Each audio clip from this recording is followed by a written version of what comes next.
Hi friends, welcome to Anju Foods and Vlog. இன்னைக்கு நம்மளோட சேனல்ல வீட்ல காய்கறி எல்லாம் இல்லாத டைம்ல இந்த மாதிரி எம்டி சால்னா ட்ரை பண்ணி பாருங்க. அவ்வளவு சூப்பரா இருக்கும். இது பாத்தீங்கன்னாக்கா ஒரு சிம்பிளான ஒரு ரெசிபி தான்.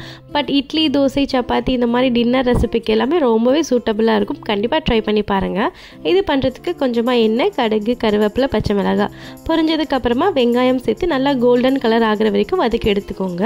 வெங்காயம் நல்லா வதங்கிறதுக்குள்ள நம்ம மசாலா பேஸ்ட் ரெடி பண்ணிக்கலாம். ஒரு மிக்ஸி ஜாரில் கொஞ்சமாக தேங்காய், பாதாம், பட்டை, லவங்கம், கிராம்பு மசாலாஸ் எல்லாம் இருக்குல்ல அதில் ஒன்று சேர்த்துக்கோங்க. கொஞ்சமாக உடைச்சக்கல்ல, சீரகம், சோம்பு இது எல்லாமே தண்ணி கொஞ்சமாக சேர்த்து நல்லா பேஸ்ட்டாக அரைச்சி எடுத்துக்கலாம். இந்த கிரேவியில் நம்ம கரம் மசாலா ஆட் பண்ணாமல் இந்த மாதிரி ரா மசாலாவாக நீங்கள் சேர்த்து பண்ணும்போது ஃப்ளேவர் அவ்வளோ சூப்பராக இருக்கும்.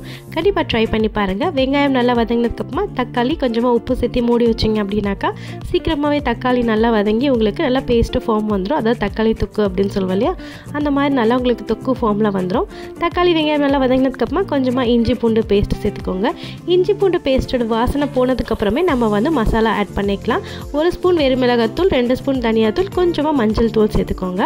இந்த தண்ணியெல்லாம் சேர்க்கறதுக்கு முன்னாடியே நம்ம மசாலா சேர்த்துட்டோம் அப்படின்னாக்கா எந்த ஒரு கிரேவியாக இருந்தாலும் நேச்சுரலான கலர் கிடைக்கும். நீங்கள் கலரே சேர்க்க வேண்டாம். கண்டிப்பாக ட்ரை பண்ணி பாருங்கள் இந்த ட்ரிப்ஸையும். நல்லா வதங்கினதுக்கப்புறமா நம்ம அரைச்சி வச்சிருக்க பேஸ்ட்டையும் இதில் சேர்த்து தேவையான அளவுக்கு தண்ணி சேர்த்துக்கோங்க.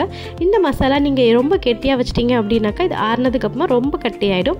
நீங்கள் எவ்வளோ தண்ணி சேர்த்தாலுமே அதை சீக்கிரமாகவே அப்சர்வ் பண்ணிடும். ஸோ தண்ணி மட்டும் நீங்கள் பார்த்து அட்ஜஸ்ட் பண்ணிக்கோங்க. தண்ணி அட்ஜஸ்ட் பண்ணதுக்கப்புறமா உப்பு கொஞ்சமாக அட்ஜஸ்ட் பண்ணிவிட்டு அதுக்கப்புறம் நல்லா ஹை ஃப்ளேமில் வச்சு நல்லா கொதிக்க வைக்கணும்.